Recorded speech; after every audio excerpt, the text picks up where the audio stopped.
सुप्रभात बच्चों। आज हम लोग क्या निराश हुआ जाए पाठ के पेज 36 तक अध्ययन किए थे, रीडिंग किए थे। आज हम लोग उसके आगे पढ़ना शुरू करेंगे। बस में कुछ खराबी थी, रुक रुक कर चलती थी। गंतव्य से कोई 8 किलोमीटर पहले ही एक निर्जन सुनसान स्थान में बस ने जवाब दे दिया। रात की कोई 10 बजे होंगे। बस में यात्री घबरा गए। कंडक्टर उतर गया और एक साइकिल लेकर चलता बना। लोगों को संदेह हो गया कि हमें धोखा दिया जा रहा है। बस में बैठे लोगों ने तरह तरह की बातें शुरू कर दी। किसी ने कहा, यहाँ डकैती होती है। 2 दिन पहले इसी तरह एक बस को लूटा गया था। परिवार सहित अकेला मैं ही था। बच्चे पानी पानी चिल्ला रहे थे। पानी का कहीं ठिकाना न था। ऊपर से आदमियों का डर समा गया था। कुछ नौजवानों ने ड्राइवर को पकड़कर मारने पीटने का हिसाब बनाया। ड्राइवर के चेहरे पर हवाइयाँ उड़ने लगी। लोगों ने उसे पकड़ लिया। वह बड़े कातर ढंग से मेरी ओर देखने लगा और बोला, हम लोग बस का कोई उपाय कर रहे हैं, बचाइए, ये लोग मारेंगे। डर तो मेरे मन में था, पर उनकी कातर मुद्रा देखकर मैंने यात्रियों को समझाया कि मारना ठीक नहीं है। परंतु यात्री इतने घबरा गए कि मेरी बात सुनने को तैयार नहीं हुए। कहने लगे, इसकी बातों में मत आइए, धोखा दे रहा है। कंडक्टर को पहले ही डाकुओं के यहाँ भेज दिया है। मैं भी बहुत भयभीत था, पर ड्राइवर को किसी तरह मारपीट से बचाया। 1.5-2 घंटे बीत गए।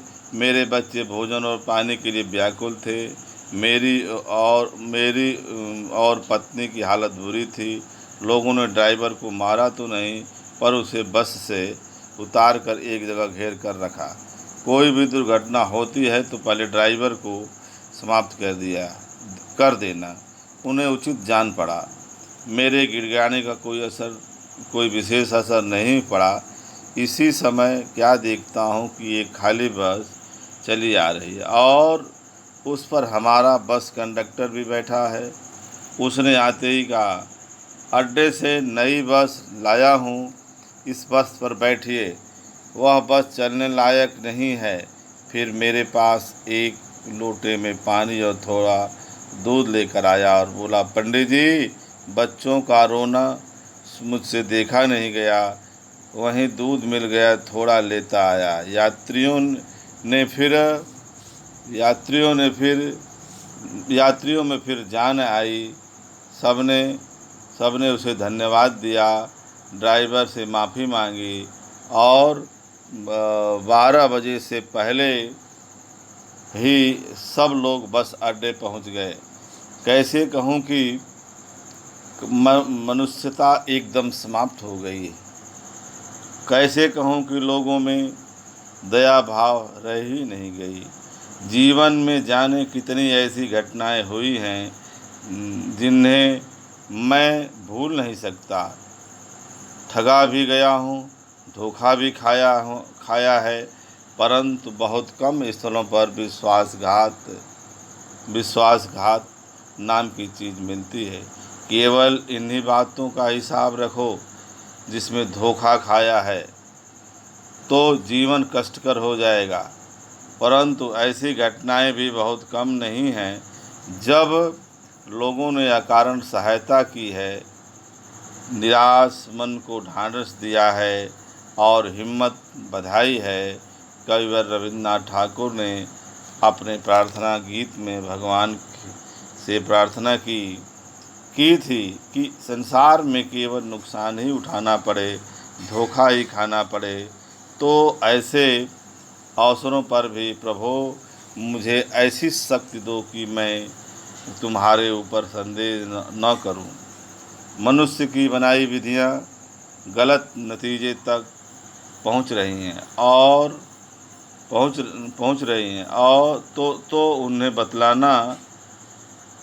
इन्हें बदलना होगा। प्रस्तुत वस्तुतः आए दिन इन्हें बदला ही जा रहा है, लेकिन अब भी आशा की ज्योति बुझी नहीं है। महान भारतवर्ष को पाने की संभावना बनी हुई है, बनी रहेगी। मेरे मन निराश होने की ज़रूरत नहीं है। इसमें कुछ प्रश्न दिए गए हैं। पहला प्रश्न है, लेखक ने स्वीकार किया है कि लोगों ने उन्हें भी धोखा दिया है, फिर भी वह निराश नहीं है। आपके विचार से इस बात का क्या कारण हो सकता है? जो आपको समझ में आएगा, अपने मन से इसका उत्तर करिएगा लेसन के आधार पर। समाचार पत्रों, दूसरा प्रश्न है, समाचार पत्रों, पत्रिकाओं, टेलीविज़न या आपने ऐसी अनेक घटनाएं देखी सुनी होंगी जिनमें लोगों ने बिना किसी लालच के दूसरों की सहायता की हो या ईमानदारी से काम किया हो। ऐसे समाचार तथा लेख एकत्रित करें और कम से कम 2 घटनाओं का पर अपनी टिप्पणी लिखें। आप कोई 2 घटना आपके जीवन में जो घटी है उस पर आप लिखेंगे अपने मन से। अगला प्रश्न, लेखक ने अपने जीवन की 2 घटनाओं में रेलवे के टिकट बाबू और उस कंडक्टर की अच्छाई और ईमानदारी की बात बताई है। आप भी अपने यहाँ अपने किसी परिचित के साथ हुई किसी घटना के बारे में बताइए। आपको रिपीट करना है, सोचना है और उसके बारे में लिखना है, जिसमें किसी ने बिना किसी स्वार्थ के भलाई, ईमानदारी और अच्छाई के कार्य किए हैं। आप अपने बारे में ही लिख सकते हैं। दोषों का पर्दाफाश शब्द पर आइए। दोषों का पर्दाफाश करना का बुरा रूप ले सकता है, ये प्रश्न है, इस पर आपको लिखना है अपने विचार से। आजकल के बहुत से समाचार पत्र या समाचार चैनल दोषों का पर्दाफाश कर रहे हैं। इस प्रकार के समाचारों और कार्यक्रमों को सतर्कता पर सहित विचार लिखिए, तर्क सहित विचार लिखिए। इस पर अपने दिमाग से, अपनी बुद्धि से आप लिखेंगे, ठीक है। और अगला प्रश्न है, कारण बताइए। निम्नलिखित कारण बताइए। निम्नलिखित